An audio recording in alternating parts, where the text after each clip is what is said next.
On this week's show, Gareth goes on and on and on and on and on and on and on and on and on about a little show called Star Wars. Shit, and the Ray, what a fucking stupid character she is. Rose Tico, shit, oh, shit. shh. I talk about a series called Raising Dion, which has an awesome twist. Yeah, I can't reveal what the twist is because these two buggers haven't seen it. And it's not about the footballer Dion Dublin. And Nigel has his intimate circle penetrated as he watches Channel 4's The Circle. Stay tuned.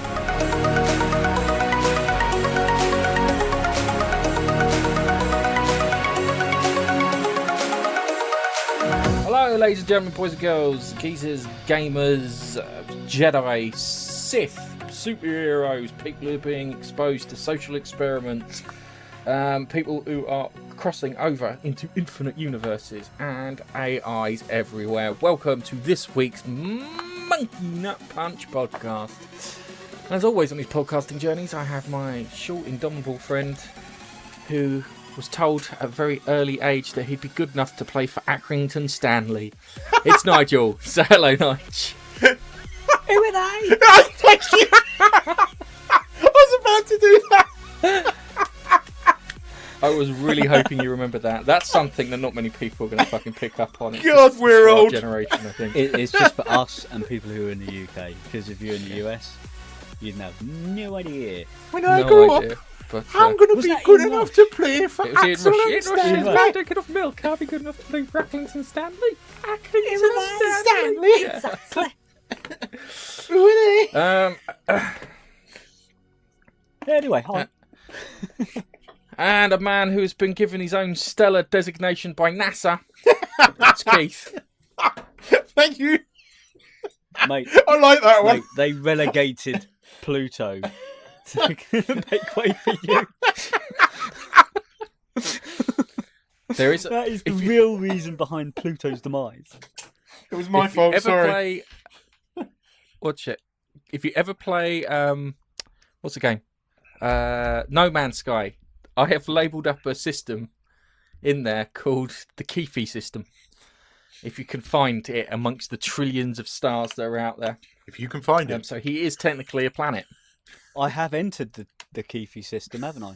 Oh, darling. No, you're the neighbour. You're about 1,000 light years due west, where you're the Johnson system, Ah, I love that one. where each member of Mate. your family has their own planet. Apart I from do- you, where you have a small dwarf planet. I do- Is it a red dwarf? It is red too. Oh, mate. Oh, Anyway, I'm on very this pleased. on this week's show, we'll be talking Star Wars, Netflix Raising Dion, Channel 4's The Circle, the Arrow / Flash crossover event, Infinite Earth Crisis-y thing, and I have a very special end segment. So, without further ado, let's talk about the shit show that's Star Wars. Yay. The expression being soloed has cropped up. Sounds a lot like being rimmed. Yeah, being soloed sounds like a really tricky wank. Fuck, Mate, it's I've bloody got it plank. solo.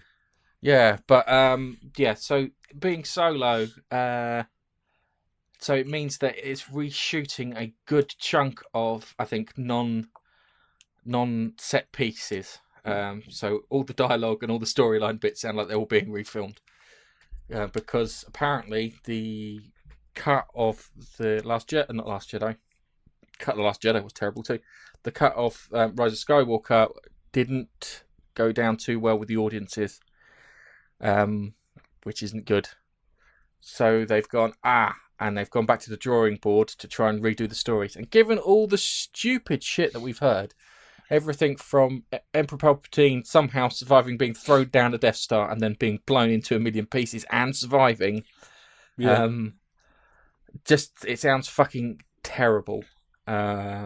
So I'm looking at this going, okay, fair enough that they're reshooting it, but they're still insisting on their December release date. And I would have Really? gone, yeah, I would have turned around and gone, no, we're pushing it back. I would have pushed it back to, I would have said to Keith, push it back to May the 4th or Revenge of the 5th. But I would have. Yeah. From you saying that they did a test screening and it, doesn't look good. So, yeah, reshoot it. I like the fact that they are reshooting it rather than going headlong into whatever they had before. Yeah, I but do the like that. It depends if they do improve on it a lot and what bits they redo. Yeah. So the don't know. problem is that if it's rushed, that causes issues as far as I'm concerned. I'd rather than say, look, we should learn from all the fucking mistakes that we've been making. That rushing it might not be the best thing. So I'm trying to look at bloody comicbook.com just to get the results of it. The problem is it's got fucking autoplay on bloody adverts and shit on there. So Ryan Johnson ruined it for J.J. Abrams, basically. He did. Yeah. Even though I think J.J. Abram, or whatever, tosspot cocked it up to start with, because JJA. he was too scared to commit to anything new. So we got Star Wars: The Greatest Hits. This is sounding like a complete. This sounds like even more of a disaster. It sounds like the first version was a complete disaster, and the second version is going to be a complete disaster. It's. Yeah. I was going to say, there's a clip from Jay and Silent Bob reboot. Have you seen it yet? With the guy that plays who was in some of the Jay and Silent Bob movies, but he was Earl in My Name Is Earl, right? And he bangs on about a movie, and it sounds like he's describing Star Wars. And Jay goes to him, Star Wars. He goes, no. He goes, it's The Force Awakens, like that. And it was a rehash of New Hope, effectively. With a little bit of what Harrison Ford wanted to happen in Return of the Jedi happened in that by killing off thingy. But again, I was saying to you just before we got on, I think if Return of the Jedi hadn't happened, or it had been good. Last Jedi, you mean? Last Jedi, whatever the fuck it was. Return of the Jedi was fine. Yeah, Return of the Jedi was a great movie. If Last Jedi, Rian Johnson's fucking shit-eat movie, would have been good, I think people would have forgiven Episode 7. I think they would have. But it wasn't. So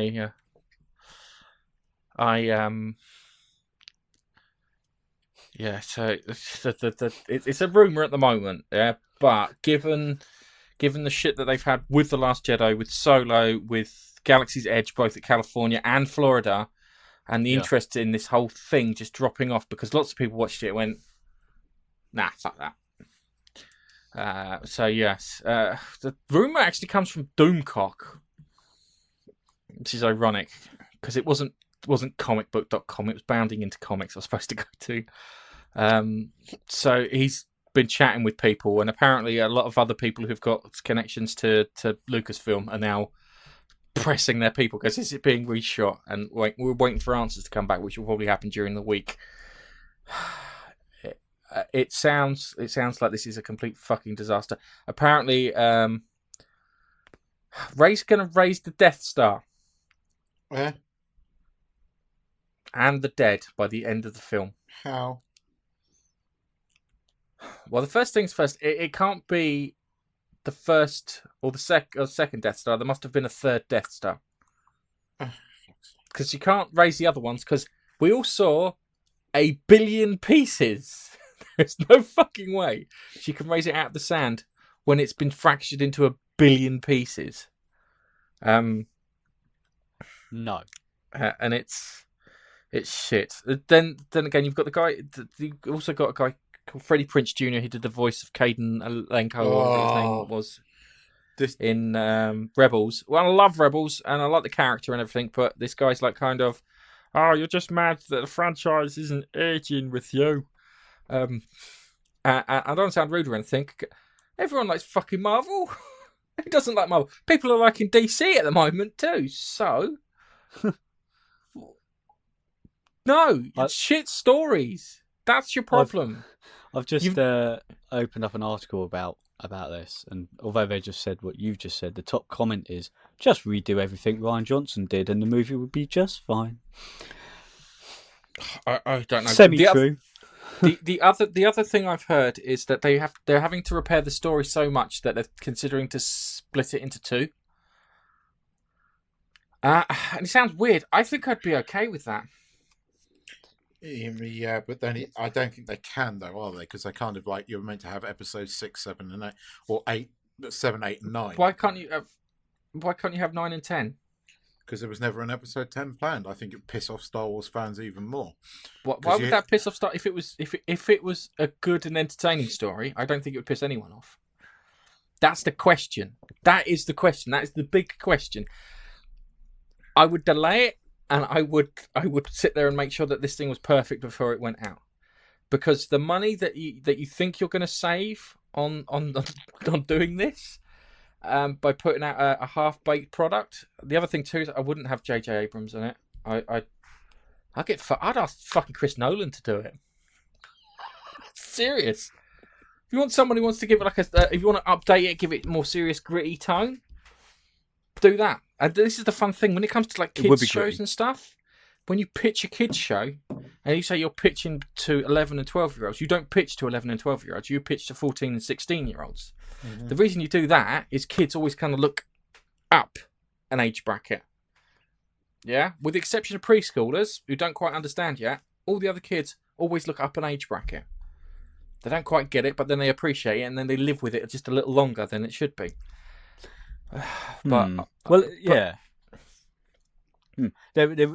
And also, if you're pitching an animated series like Ice Age, for example, you pitch to the parents.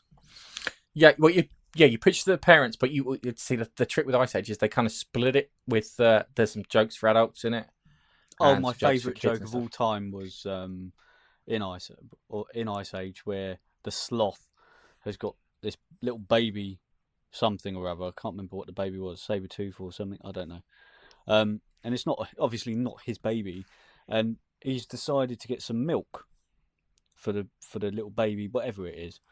And you see him going, and he's creeping up towards this. Well, it's not a bull or a cow. He's creeping up towards this cow-like creature. And he's going, "Can I get some milk?" And he's got a little bucket. Well, not a bucket, but something to come. It creeps up. The next thing you know, you hear him go, "I'm gonna get some milk," and you hear him go, and you hear a scream, and him running the other way, going, "I thought you were a girl." Yes, yes, you've just tugged on his winky. I thought, they've chucked that in for the adults, and I thought that's really good. It's stuff like that. Yeah, but as I said, that's the trick with it, because it's like you do pitch above children because it allows them to watch it and then watch it again. And a film that I always talk about when you do this pitch thing is RoboCop. Yeah, I watched RoboCop as a kid. Yeah, and I loved it. I thought it was fucking awesome. I watched it as an adult. I went, fuck me, the messaging in this with its kind of. There's 2 layers of messages in it. There's like an anti-corporate greed message in it, mm-hmm. which they've got with the OCP guys, mm-hmm. and all the adverts and stuff that you watch. And then there's the Jesus Christ narrative in it. Yeah? What, the resurrection thing? The resurrection, the walking up. There's a bit where he walks on water towards the end. Does he? I cannot remember. It's been so long since I've seen it. The bit where he walks on water towards the end of the steel mill, where he's going to kill Clarence Bodicker. Yeah? No, I know. The only thing I can remember from the original RoboCop, not the new one, I haven't even seen that. The original RoboCop was the bit where he gets killed in the room with the gang, where they're going. Dude, there's that. That was sickening. Brutal. Yeah. Do you know what? That scene when he killed the bad guys off, when the guy gets the acid bath and he gets hit by the car, you're like, he's an arsehole. He fucking deserves it. When the guy gets blown up in the little fucking cabin, he's an arsehole. He deserves it. Guy gets a spike through his neck. He's an arsehole. He deserves it. Because of that. Yeah, and that made their death so much more satisfying. It's like, It was sad. I can I can't really remember it, but the other scene is where I can't remember the name of the company, but they've made another robot, haven't they? And they're in the boardroom saying, "Oh, look God, how good this is." Hang on a second. That robotic that monster. Scene, that scene is cut. That scene has been cut down because that's not how the scene goes. I'll find you the YouTube clip of how it properly goes, because he shoots the guy, and the thing keeps shooting until it empties its entire payload of bullets. And that goes on a lot longer. His corpse is on there for like 5 minutes as it's twitching as it's getting hit by bullets. It's fucking brilliant. I will find that and you'll go, ooh, I don't know if I would have enjoyed that. Because you thought it was bad the first time round. Yeah, it was brutal. But yeah. It was so long ago when those came out. I need to rewatch them, actually. I want to rewatch the original. Yeah. Just like I want to rewatch the original Terminator. And number 2 and 3. I haven't seen the latest ones. But two. I'll be honest with you. 2 is so good. I watched that like a month or so ago with my son, and I forgot how fucking good a film that is. I want to watch number 1, especially with my wife, because I'm not sure she would have watched it, and then watch number 2 because number 2 builds on number 1. Oh, dude, this one. I like it when a series builds on each other. I think that might be James Cameron's strength is sequels. Seriously, I think if the Avatar's going to be fucking epic, I was just going to say that if it goes from Terminator to Terminator 2 and Avatar to Avatar 2 in the same fashion.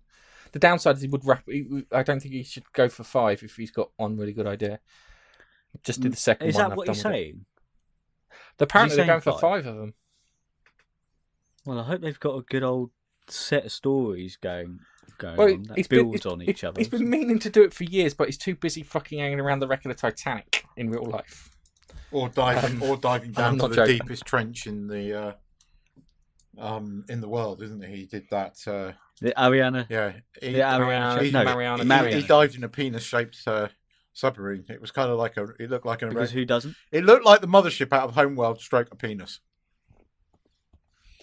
Who doesn't want to do Anyway, just go back to Star Wars because we kind of wandered off into the weeds here because it's. We got into good stuff rather than stuff. Yeah, because on the short of it is as I said, I'm done with Star Wars.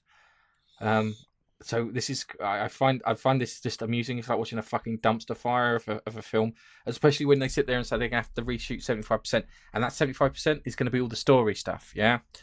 And if you've got a penis creature replacing Rose Tico as the as a main character, might not be a bad thing, but still, it's a giant penis. That's so ironic because when you talk about kind of empowering women, having a giant penis tell the main woman how to bring people back to life, because apparently that's the truth behind it. It's didn't they remove Rose from?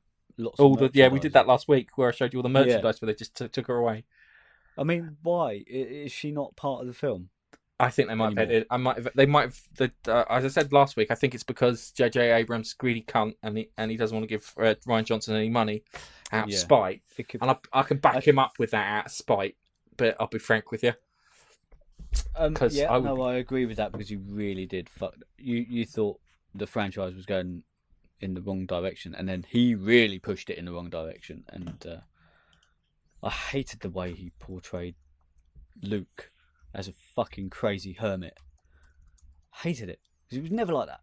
Anyway, although to be fair, what's his face Yoda did turn into a bit of a hermit when he escaped, didn't he? When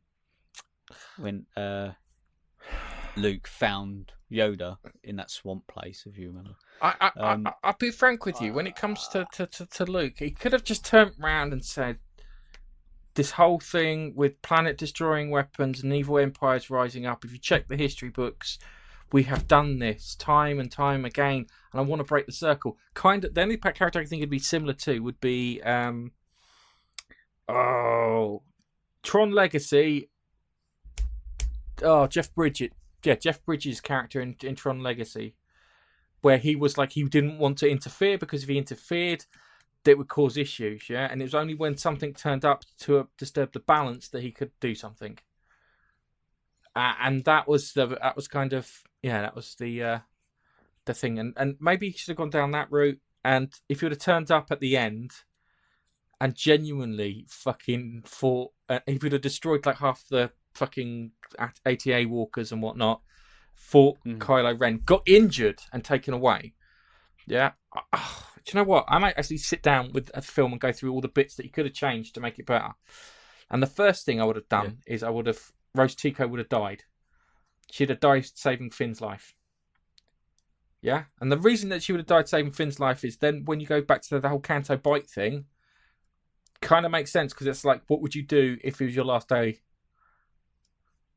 That would make sense. I would try and do this or something along these lines. And she had like some good memories and whatnot.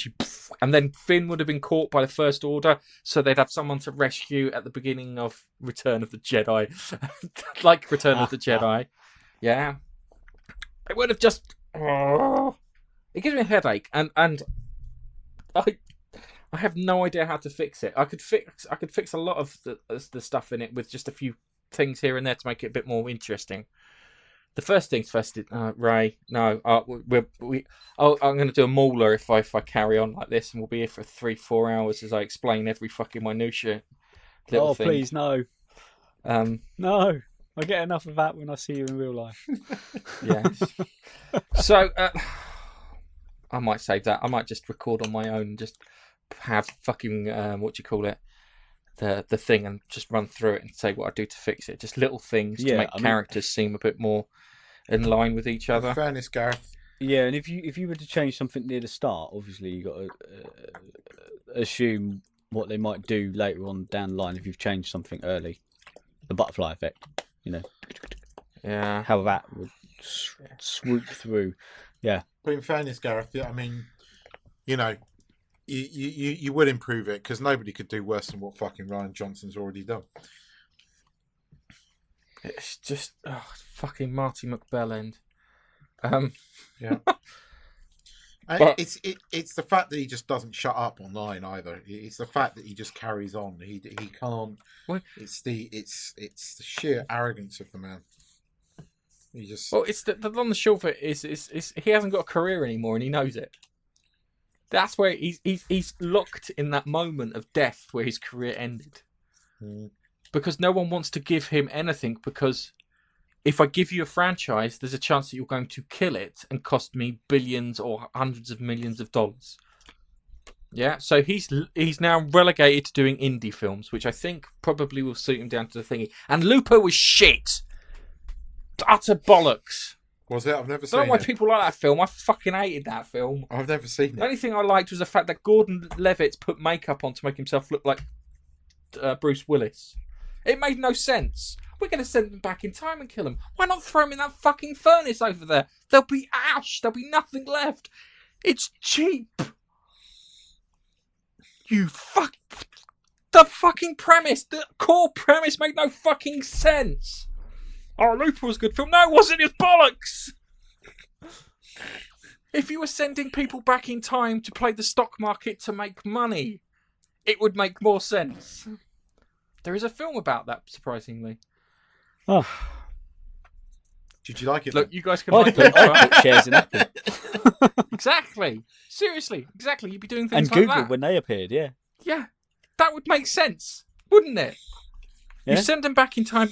This would be the trick. You'd send them back in time. You'd let them make the trade. You'd make out they'd left like amazing life or whatever, and then someone would turn up and kill them off, so they couldn't claim that money, but the bastard in the future could claim the money. That would make more sense. That's true. The guy's made my money. Kill him quietly. Thank you very much. That would make more fucking sense. There's a furnace. Throw them in the furnace, you fucking idiots. Bury him in the desert. Dissolve them in acid. Sending them through time seems a bit fucking overkill. You might as well strap them to a nuke and detonate it. Yeah, but Ryan Johnson did, have those bombers in space, which were completely and utterly ridiculous. At the beginning You've of got fucking Y-wings. Yeah, I know. But Ryan Johnson clearly is a retard. There's no other. The other thing too is like those bombers, yeah. Oh, you know what? I've got to stop. You don't want to talk about Racing Dion because Are you wound up by any chance, Gareth? I've been getting really wound up really easily recently because I'm not feeling 100%. And, it's just nonsense. I understand. I know that feeling. I'm Captain Marvel. No, I can completely understand you on that one. Oh dear. So with Raising Dion, I was scoping through. I think it's Netflix, isn't it? Yeah. Raising Dion. Yeah. I was scoping through that last night, and I saw it, and I went, right, I'm going to add that to my list. I will want to watch that at some point, definitely. I watched the trailer, and the premise looks decent enough. They've got a little child. Father seems to be quite distant from the mum. Is that right? Yep. And I don't know if they ever get to be together, dad and mum. He seems quite far away because they're always Skyping, whatever. There's and something happening with the kid, like he starts showing some promise in, I don't know, telekinesis or whatever. He has powers, and he's really quite young. What is he, 5, 6? He is 8. He's 8. Yeah, I think he has a birthday in this year, so he goes from 7 to 8. The kid's pretty good. Right. The kid is quite likable. He's not that annoying. I Usually when you get kids that age, they overact, don't they? Yeah, I quite like the kid. I like the lady that makes plays the mum. I mean, Hang on a second, just before you continue. The rules for child actors go like this, yeah? If they don't annoy you, they've done a good job. Yeah. That's it. No, I'd agree with that. It's a tad woke, but it's not in your face woke. It's not like it's not in there to. It kind of serves the story in many ways. There's one bit where the kid is in school and the principal of the school is racist, and the mum has to explain to the kid about racism, and I think that's a bit OTT because she makes out like every single, just you're black, therefore you're gonna be downtrodden all your life, which just, I'm sorry, I know racism exists and it's on the rise, but it's not as bad. Not on the rise. That's bullshit. The only rise it's on is on the what's the term? The Jew or white left. That's where racism's coming from. Yeah. I wouldn't say it's on the rise, but you can see it more often thanks to social media being more prevalent. Maybe you're correct, but it's not quite as prevalent as the mum makes out to the kid, in my opinion. So was this a film? No, it's a series. It's 9 episodes. It definitely should get a season 2. It's got a really good twist at the end.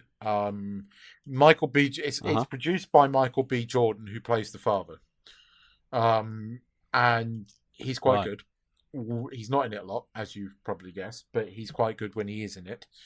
We do get a backstory, but the premise is interesting, and it's a lot of unanswered questions at the end of it. But there is a twist that kind of pays off. I think you see it coming after about episode 7, although you're not sure, and then at the end of episode 8 it's revealed and you're like, shit, but that's a twist, and it's a good one. I really enjoyed it.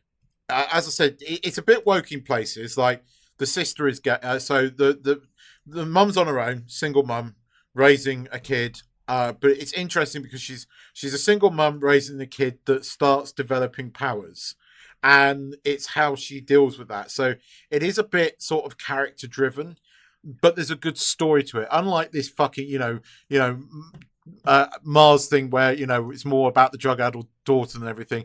This focuses on the powers, but at the same time it focuses on the drama of raising a kid with powers, but not to the detriment of the fact that the kid's got powers in the first place. There's that story of, well, how the hell did the kid get the powers? And it does go to a certain extent to explain that. It's kind of, I thought at first it was a kid's thing, but it's not. There are some quite dark things in it. And it focuses around this event that happened in Iceland. And you've got like the sinister lab which may or may not be sinister, which I kind of like, because at one point you think they're all bad, and then the next minute you think, actually, no, they might be quite good. And so not everything is as it appears. But as I said, it is a bit woke in the fact that the sister of the mum is gay, and they make a point of that, but it actually serves a storyline, which is quite interesting. Again, it isn't just, oh, look, she's gay, and we're making a point that she's gay, and there's no story, or there is no, it doesn't support the narrative of what you're trying to tell. It does in this respect that, she has an argument with the girl, the doctor and everything, and it kind of works. I think if the needle moved any more, then it would be. It's kind of on that sort of cusp of wokeness. Of it kind of serves the story, and therefore it's passable. Do you know what I mean? Do you get? No, I've just done a quick Rotten Tomatoes check on it. Season 1, critic rating got 78%. Yeah. Now, usually that would mean audience score is like 20 something, because it's usually. I'm surprised it's not got 9, but it's 99. It's 76%. Yeah, that's probably about right. I'm surprised the critics didn't rate it 99, 100%, because it is a predominantly all black cast, with the exception of the Godfather, who is a white dude. And okay, the kid's friend is a disabled girl, but again, she's quite cool actually. And it does talk about issues in the thing, because Dion at one point he raises her out of the chair, and basically makes her kind of walk, and she gets really upset at him, and he can understand why she's upset, and it does make a point of explaining to him, that she's always been in a chair, and did you ask her, and everything like that. But it does serve the story in the fact that he is learning and growing up. So that's why I say it's kind of on the cusp of wokeness. You'll understand what I mean when you watch it. But it, as I said, it does have quite a good story, and you do want to learn more about it. You want to know why he's got powers, and there's other people with powers. It's kind of like a show with people with powers, but it's a kind of different origin to what we usually see. And it does go into, I think episode 5 or 6, it does go into what happened, or begins to explain what happened in Iceland and how all these people kind of developed powers. It has elements of Heroes, in that there is a bad dude called the Crooked Man who is absorbing other people's powers. Hang on a second. It's the Crooked Man. Does he live in a crooked house? No, he doesn't. Does he go up a crooked staircase? He's nicknamed the Crooked Man. And he is absorbing people, and he is the trailer. You missed this bit in the trailer. The trailer does say his dad passed away, or implies his dad is dead, not missing. I've just looked at the wiki, and it does say the main character is Nicole Reese, who's played by Alicia Wainwright, a widowed mother. There you go, a widowed mother raising. But it isn't. It doesn't. It's not a bad dad thing. It's not like dads are bad. That the one thing it very, very definitely does against the norm is that Michael B. Jordan's character is a good dad. And it goes to quite great lengths to explain that. So hang on a second. You've got a black kid being brought up by a single parent mother. Kind of. That ain't some kind of negative stereotype there. No, because, well, yes and no, but again, the negative stereotype would be bad dad, but he's not a bad dad. And I mean, the Crooked Man, you know quite quickly that the Crooked Man killed him, or is he dead? We don't know, because you actually see that in, I think, the end of episode 1, his dad kind of appears as a kind of a ghost. But there's more to it. That's one of the unanswered questions, because there's a scene right at the end of the first season, which is like, well, hang on, what's going on here? So No, I, as I said, I quite like this. It was refreshing. It's one of the best things that Netflix has put out since really, Stranger Things and the Umbrella Academy. Everything else I've seen appearing on there, with the exception of things like Peaky Blinders. This Netflix, a Netflix original series, right?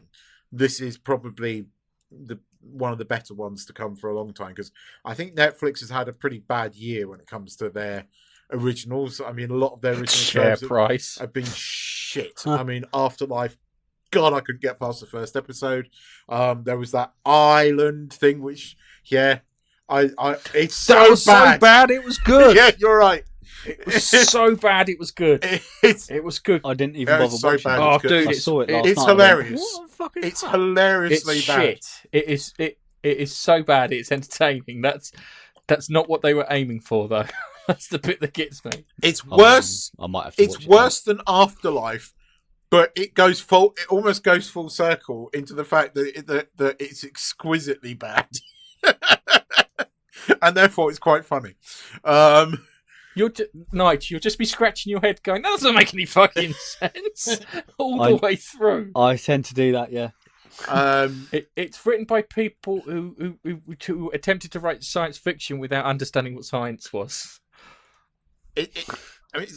Or common sense. It's really difficult, Nigel. I'm trying not to spoil it for you. That's why I'm not.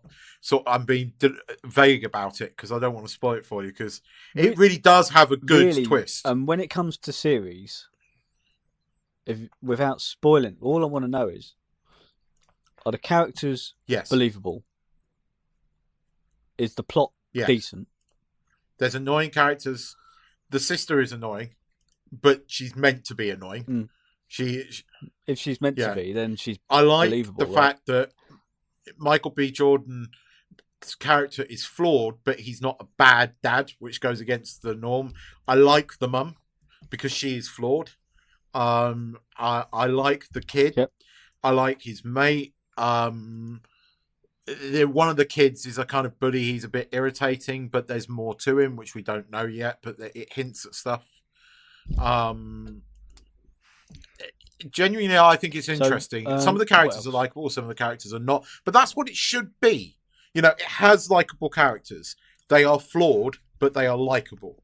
It kind of goes against the norm of Hollywood, but at times it does swing back to that kind of borderline nauseating wokeness. Borderline. So you said the characters are decent, the plot's decent. It left me wanting more. So that's and near the end, like last couple of episodes, is it satisfying? Yes. As in, everything that's happened before, it does feel like it has built to this, and it is. You don't. Up. Gareth might spot the twist before I did, because he's quite good at that kind of thing, but you don't see it coming until when you go back and watch it again. You see hints of it, but you don't. It's subtle, and therefore you don't put two and two together. And in about episode 7, maybe 6, you start thinking, hang on. And I'm not going to explain what the twist is, but it is a good twist, and it has a satisfying. It wraps up that storyline whilst continuing other storylines. Is the crooked man his father? Nope. But he's all kind of mangled up for an accident of some sort that he caused. All I'm going to say is he's called the Crooked Man. I'm not going to tell you why he's called the Crooked Man, because again, it's a spoiler. Because again, that's quite a good reveal, and it reveals things throughout the story, and it does have flashbacks which explain things, and you're not left you're left asking questions, but you're left asking the right questions, if you know what I mean. Okay. All right, now, don't fucking get me started on Doctor Who. Did you hear what fucking happened recently? Apparently, Chris Chibnall, the stupid bitch that plays the Doctor, apparently got honorary doctorates from Chin Balls. Oh yes, she's a real doctor now, isn't from she? fucking Sheffield University. Yep.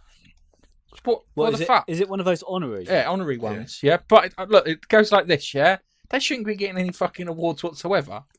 They should be getting like kind of try harder D.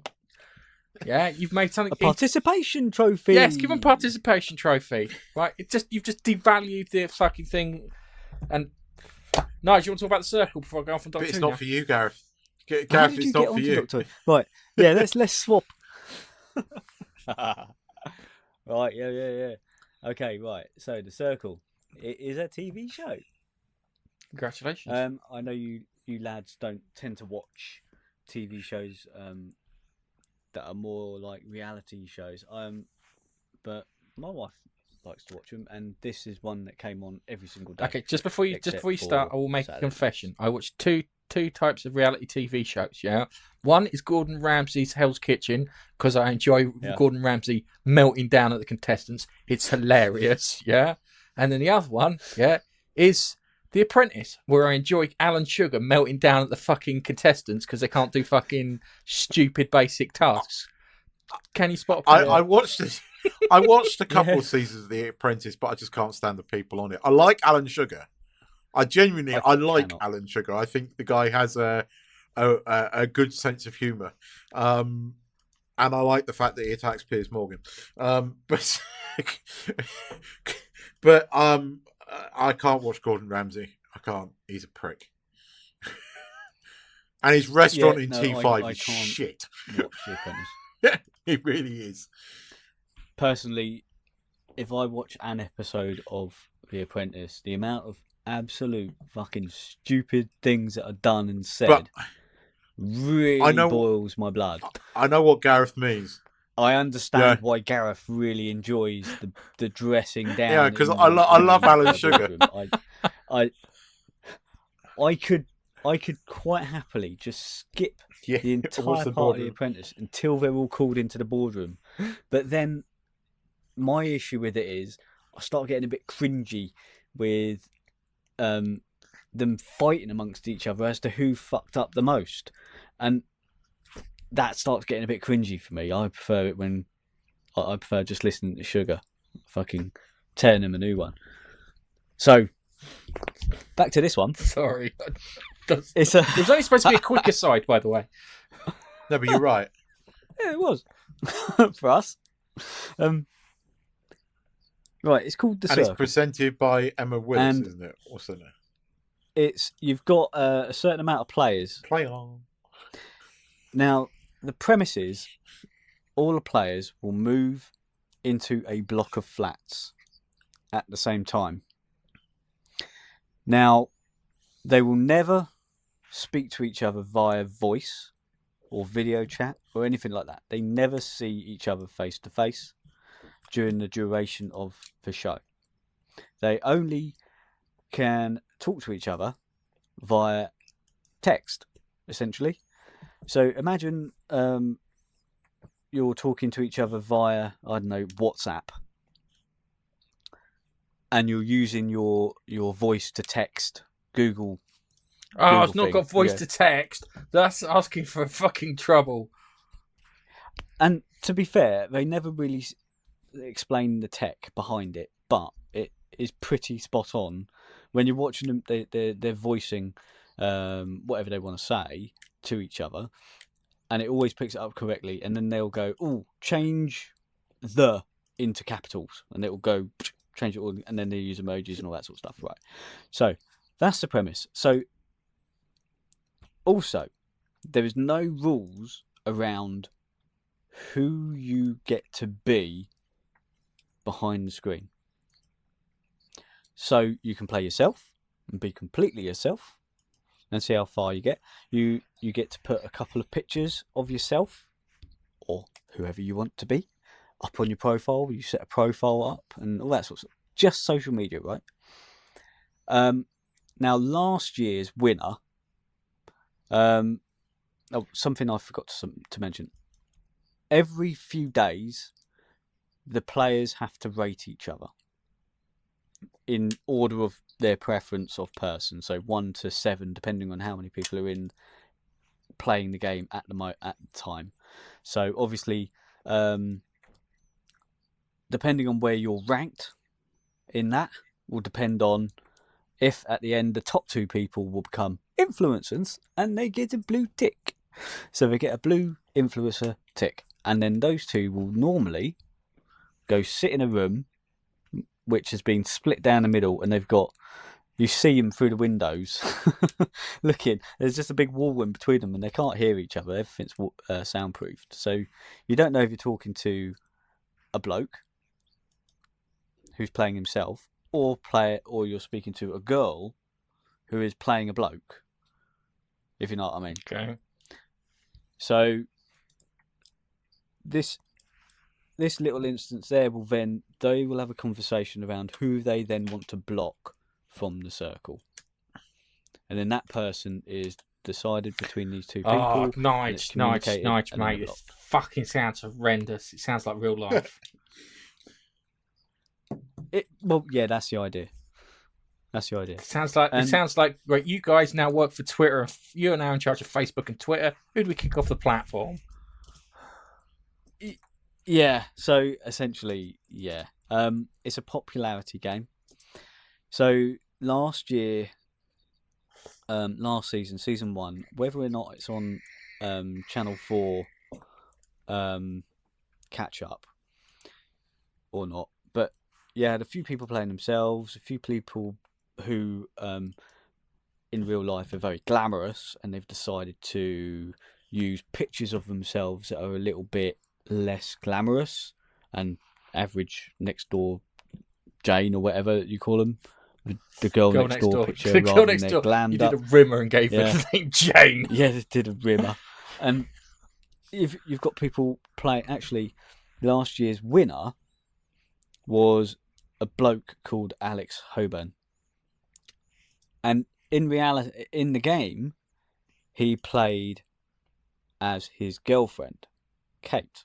And he used her pictures, but with his personality. Mm. Now, he thought people would warm to her pictures better and warm to the fact that they might be talking to a girl rather than a bloke. And by all accounts, yeah, they did, because he won the series last year. And in addition to that, the viewers who are viewing get to vote on who their own favourite player is as well. Because it's not just down to how popular you are in the circle. Yeah, that's a massive part of it, because you have to convince people you are who you are just by being genuine, usually.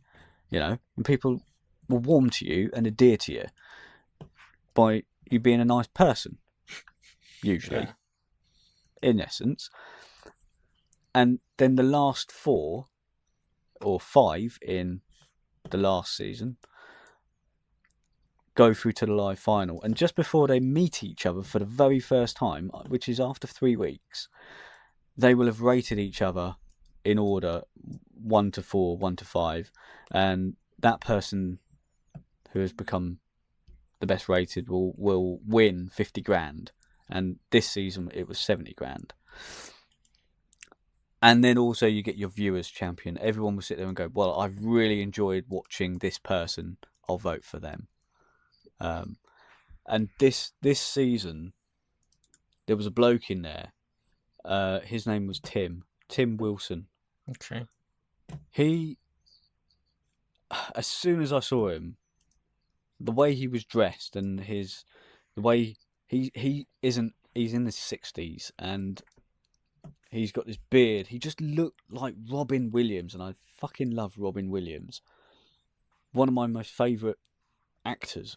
And he looked like him. And then his mannerisms and the way he was talking. The bloke is so fucking intelligent. Yeah, you're going to be like him, Gareth, when you're older. Thanks. No, I think my IQ's dropping off. I'm sure I tested it recently. I've dropped 7 points, so I think I'll be a dribbling moron by the time I reach 60.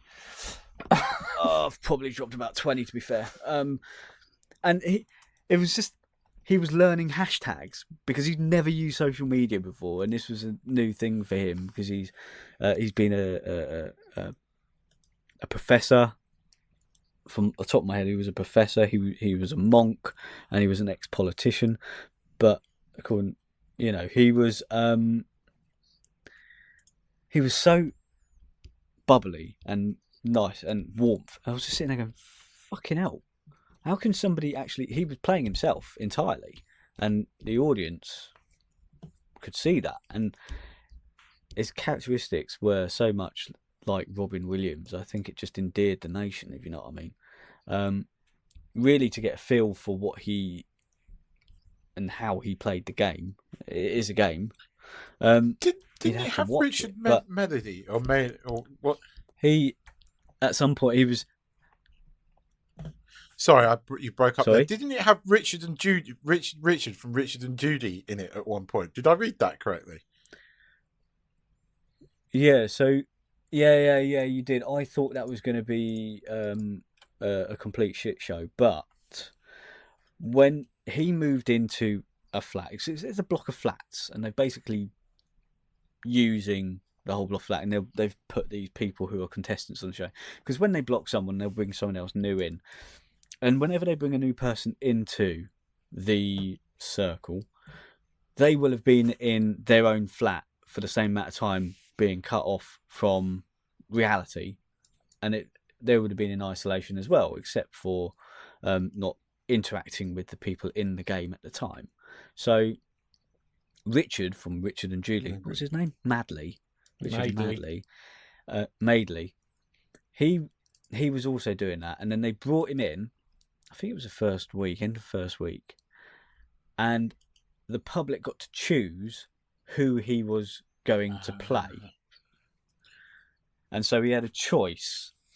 The public had a choice. They could choose a like a 24-year-old bloke called Richard, or they could be a 24-year-old or 27-year-old quite attractive young lady called Judy.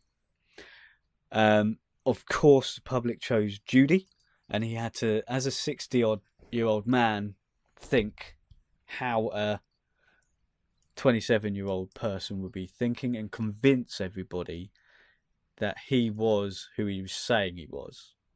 Catfishing, for example. Yeah. Yeah?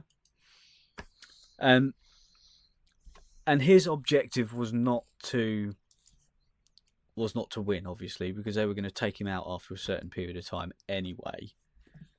And it was more to spice a few things up. And by all accounts, I thought it was going to be awful, because they didn't do that in the first season. And it was really good, actually, the way he interacted with people, the way he got... he thought up a backstory, thought about anything really that could come up in question that he could answer, so that his bio didn't fucking throw up questions, all that sort of stuff. And he did quite well, actually. And his first mission was to be accepted by everyone. Then the next mission he goes, you have 48 hours to get yourself blocked. So he had to stop being nice and suddenly be an absolute dick to everyone to try and get low in the ratings so people block him. And by doing so, he would win a special gift for one player who he chooses, which was to have immunity from the next round of voting. So they played with it a lot this year, and it was quite compelling.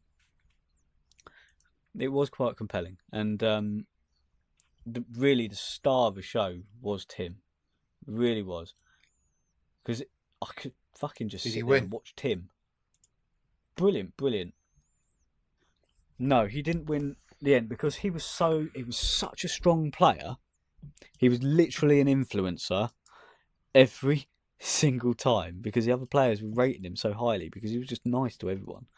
Then there was some gamesmanship. There was a bloke in there who wasn't playing himself, but he was playing a young mum of a 1-year-old child who he has no idea who they are. He's just borrowed the pictures of someone with permission, of course. And so he managed to get all the way from the start through to the final. He was in the final 5 at the end. Managed to avoid detection that long. Day 1 he was in. So he did the whole lot, playing this character all the way through. Okay. And so, yeah, it's difficult to really say exactly what gets on, but it's the way people interact with each other, and where you don't actually know the person behind the screen, just what they've decided to show you what they are. So it's interesting in that way. You might enjoy it, Keith. If Lem likes that sort of thing, she might like it. Lem's Asian. The crappier the TV, the better. She watches. I can. Yes. I can see your voice, and The Masked Singer. Now I can see your voice is where you have to guess if the person can sing or not. Yep. She watches this shit. Right. I'm sure she would fucking love it. Well, she watches The Voice. Yeah, she'd be down for that. And X Factor Thailand. She'd be down for that. Yeah. Yeah. So yeah, definitely. It is worth watching at least an episode or 2 episodes, or watch a few clips of it just to see if you enjoy it. And the good thing is, when somebody's blocked, they then get to choose before they leave to go and have a chat with one of the people who are playing the game and meet them in real life to see if they are who they say they are, or if they had a nice connection with someone, they might go and see them and just say, I really enjoyed our chat, whatever, and yeah, it can be quite intriguing. It can be quite intriguing because there are catfishes out there on social media, and this game show gives you the opportunity to be one, or yourself. I just kept seeing stuff about it. Okay. And I was wondering what it was. That was all. All right. Okay. And there you go. It's worthwhile watching. And the good thing is, now it's on all 4 catch up. The live shows on the Friday nights, unfortunately, they were an hour and a half because they decided to do live shows. So you can skip through the chatty bits, the talky bits, and just they put. All right. Enough of this. You know what really pisses me off? Fucking Iris West Allen in The Flash. God, what a bitch. Just comes in, steps in, takes control, no fucking qualifications, and fucks everything up. But she's a reporter. She's not even a reporter. She's fucking useless. If she'd have turned around and joined the fucking police or the army and then came back and became the leader, it would have made more fucking sense. Guess what I'm talking about? I'm talking about Crisis of Infinite Earths. And naturally, I'm just going to start off with a fuck me. What's wrong with this? I want to talk about all the characters that are gonna that they're putting in it, because there's quite a few. It's their, how can I put it? It's their end game for all intents and purposes.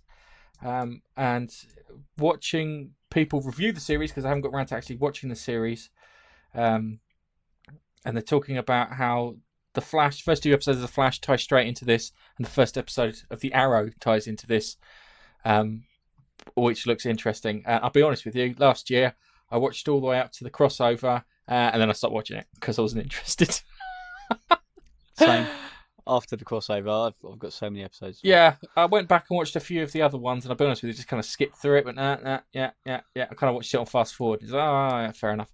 But I like the crossovers. They seem to put a bit of effort into the crossovers. So they're doing the Infinite Earth, the Crisis on Infinite Earth story, which is the one where Barry Allen dies in the comic books. It was done in the 80s.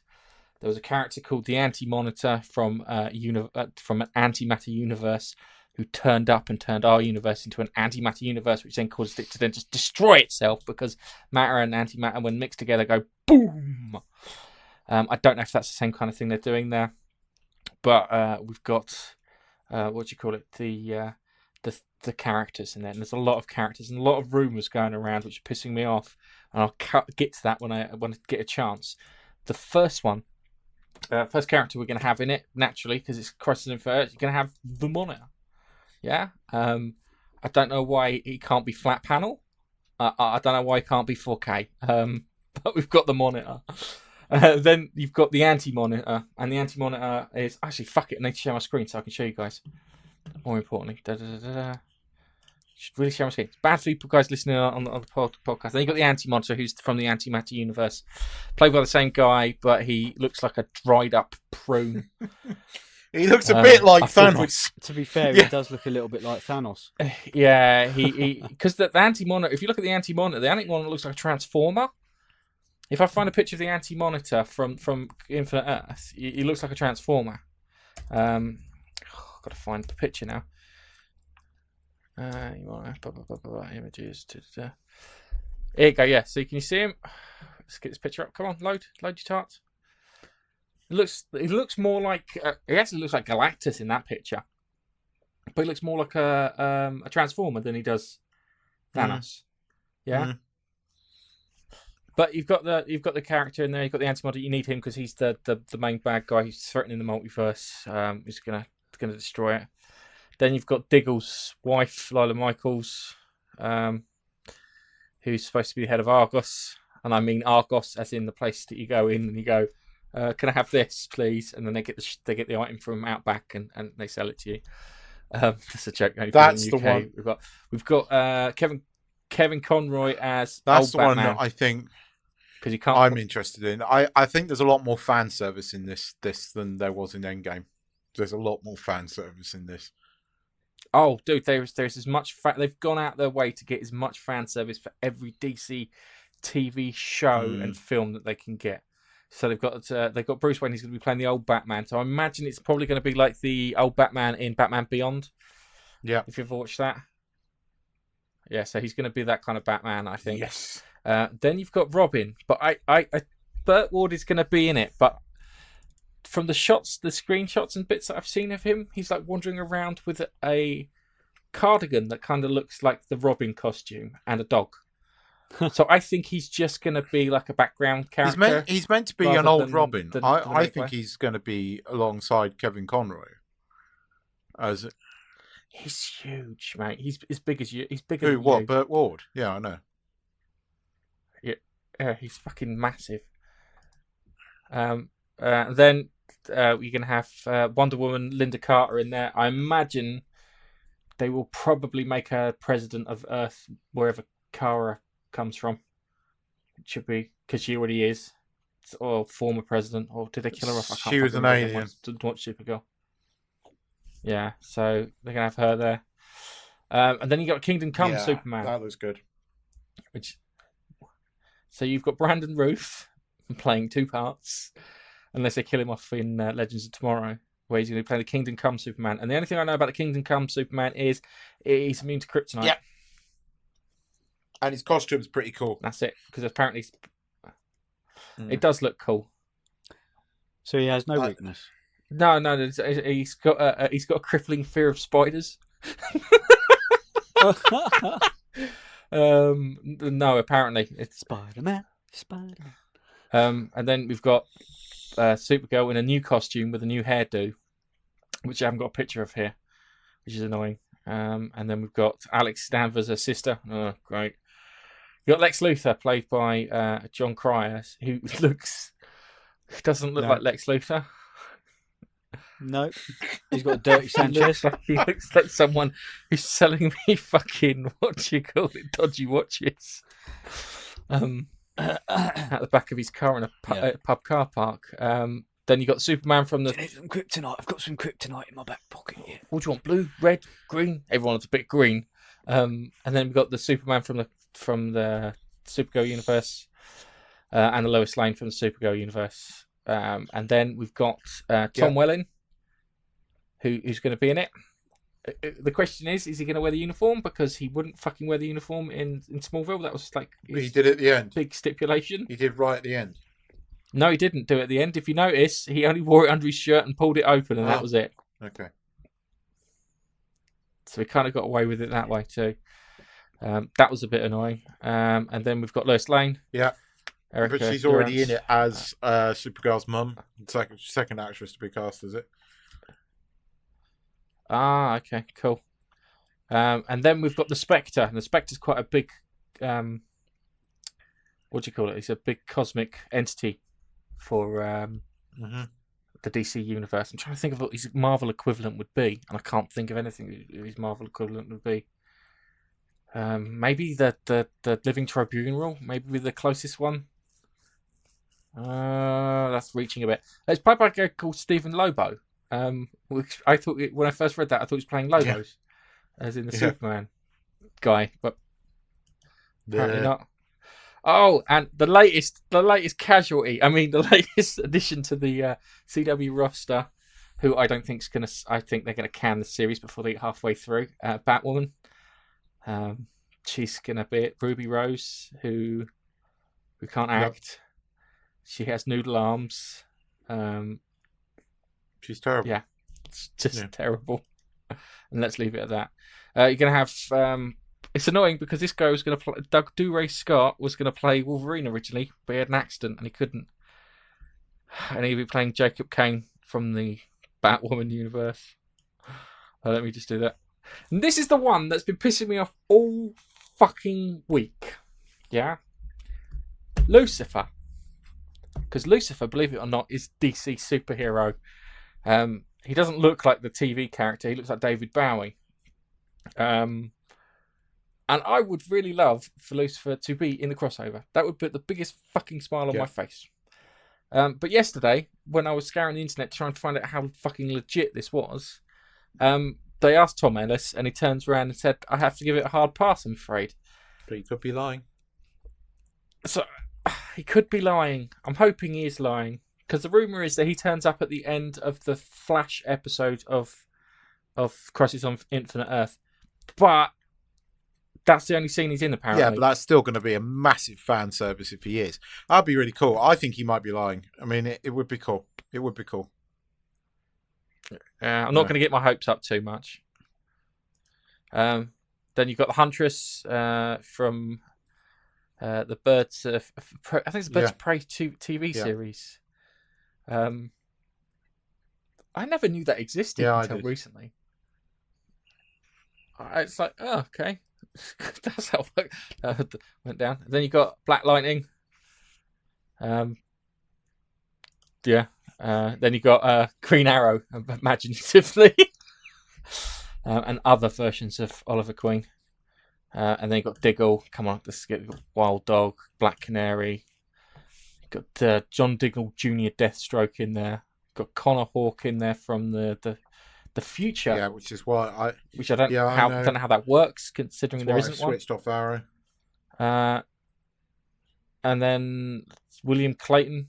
I have no idea who fucking William Clayton is. Oliver's son. Must be future Team Arrow. I'm just going to leave that because it's that. And then we've got Black Star, who, apparently is Felicity and Oliver Queen's daughter. And then we've got another canary because we need more canaries because we can send them down a coal mine. See if they die. And you got Ray Palmer, which is cool. John Constantine. I love John Constantine, apart from what they did to him in Legends of Tomorrow, where they made him gay. Yeah. Because they always got the impression that John Constantine never had relationships after the fuck up that he had, if you know what I mean. He would never get romantically involved with anyone because it could get used against him. Ryan Cho. I have no idea who this one is. I'm more familiar with the thing. He's also another version of the Atom, apparently. And then we got Sarah Lance, White Canary, Heatwave, blah, blah, Jonah Hex. Yeah, the Jonah Hex has been quite good. Is. Yeah. Has he? The one that I saw that he turned up in Legends of Tomorrow was quite good. He's been in a couple of episodes. Yeah, it's quite good. We've got Barry Allen naturally with his chin strapped, looking a bit special, though. Which you fucking needed. He does look very special in this image. He looks looks like he should be sitting at the back of that window looking at that thing. And you've got the other Flashes, so we've got have John Wesley shipped back as the Flash. Iris West Allen, yay! Everyone's favourite. And then we've got the Harrison Wells. So we've got Harrison Wells, and then there's a character called Pariah, who's supposed to be the character that unlocked the Anti-Monitor from his prison. And it's the same. Yes, person. It is the same person. It's one of the Welleses. Actor. It may be one of the Welleses, or it might be another character. And then you got the Reverse Flash. You can't have a crossover without the Reverse Flash. You got Killer Frost. Cisco as Vibe, even though he stopped being Vibe in the TV show. and then the elongated man. They didn't really sort out the order of that, considering they should have gone through the really basic ones first and then worked their way up to the more exciting ones towards the end. I like the crossovers. I don't like the TV shows, but I like the crossovers. I really enjoy the crossovers, and I'm hoping that this one is going to be a good one. And I'm hoping to have the. I don't know. Is Arrow only half a season? Yes, it ends on episode 10. It ends with this. It ends on episode 10. And they're going, Excellent. we're not killing Oliver, because they're now making out like they're going to kill Barry. I don't believe that. But they are hinting at it. It would be. Do you know what would be a really good twist? They kill both of them, and they take Iris with them as they're going. I'm excited for this. My knowledge of DC is not as good as my knowledge of Marvel. Probably the best one I know is probably Batman, and then probably the Flash after Batman. But it's exciting. I like it. It's their version of Endgame. I think it's going to be cool. It's a good way for Oliver Queen, what's his name, Stephen Amell, to duck out. Goes on to a massive fucking high. And then when that happens, they can then kill off Batwoman maybe in it. That would be a good twist. You know what? We've re-edited the scene. Batwoman. That won't be cancelled. No matter how low the ratings are, it won't be cancelled because the CW is such a woke network, isn't it? I mean, apparently it's dropped. It dropped. The thing almost dropped in half for the ratings after the first episode. It's going to do a Doctor Who and just pancake towards the end. It's absolute garbage. Anyway. Enough spooging over Infinite Crisis on Infinite Earths.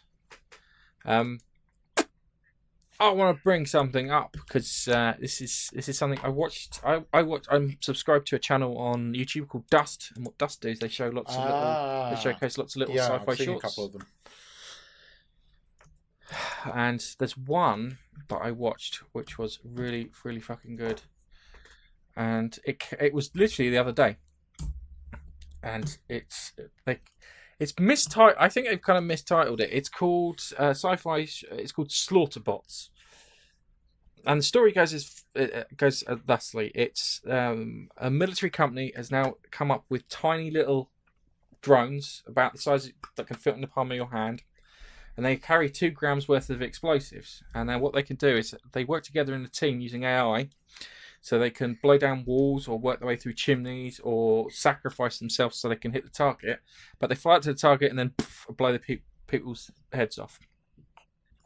And they're showing it as like a big military presentation. And everyone's like, oh, this is impressive. And they're all clapping their hands. And then it cuts to someone chatting to someone else. You've got this older woman talking to her son who seems to be, what do you call it? He's at university somewhere in Edinburgh, and as all university students are now, he's a fucking activist. But because he's an activist against this AI problem, they send these murder bots in to kill him. And they go in there and they kill a load of people, and then apparently then the US Senate gets attacked, but only half of it gets attacked by the group, by these murder bot things, and because they can work their way through little tiny areas and they work together as teams and stuff, they're literally just killing people off indiscriminately who disagree with whoever's got the whole hands on it. And you watch it and it's oddly terrifying because it feels true. And then at the end of it, there's a professor who is at university who deals with AI. He turns around and says, the scary thing about this story is we can do this now.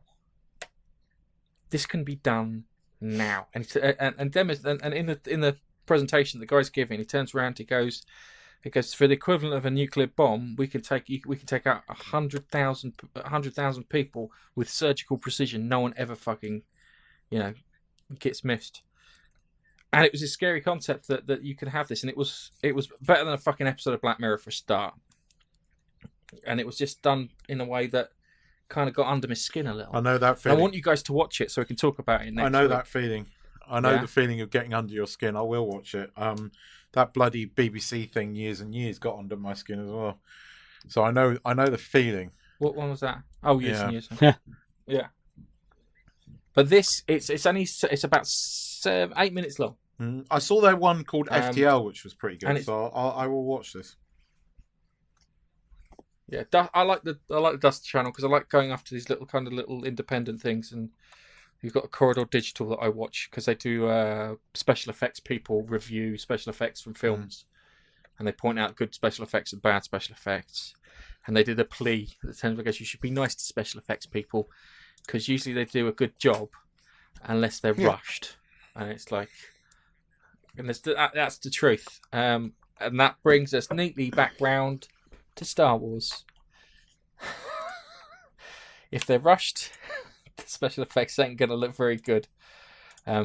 Which is, but that's becoming more and more terrible. common in Hollywood. I mean, we've touched upon this before that sometimes the cinematic release effects are different to the effects that you get on the Blu-ray because they've gone back in and fixed them by the time the Blu-ray comes out.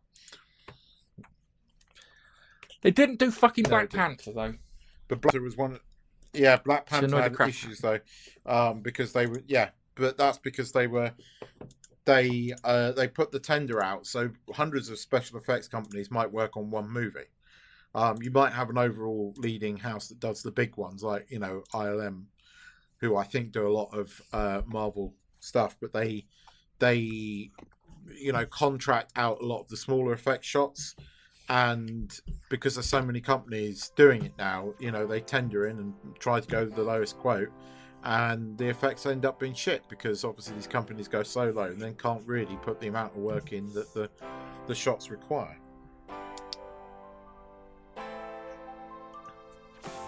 Yeah. So, it's a bit of a vicious circle. But a Black Panther, there are effects in it that are truly terrible, especially the car chase. I was thinking about the fight at Yes, the that's end, also truly bad as well. and it's annoying because if you see the effort they put into that fight at the end, the actors are doing quite a fair few of the actual stunt works on wires, and they seem to have just ignored that and just put CGI rubbery characters in there. So where they were sitting there and they've done all the guide thing, it was pointless. They could have had the day off. But hey ho. Right, I think it's time we wrap this fucker up and put a bow on it. Dokily. So, thanks for listening. We'll catch you in the next podcast. Goodbye. Bye-bye. Goodbye.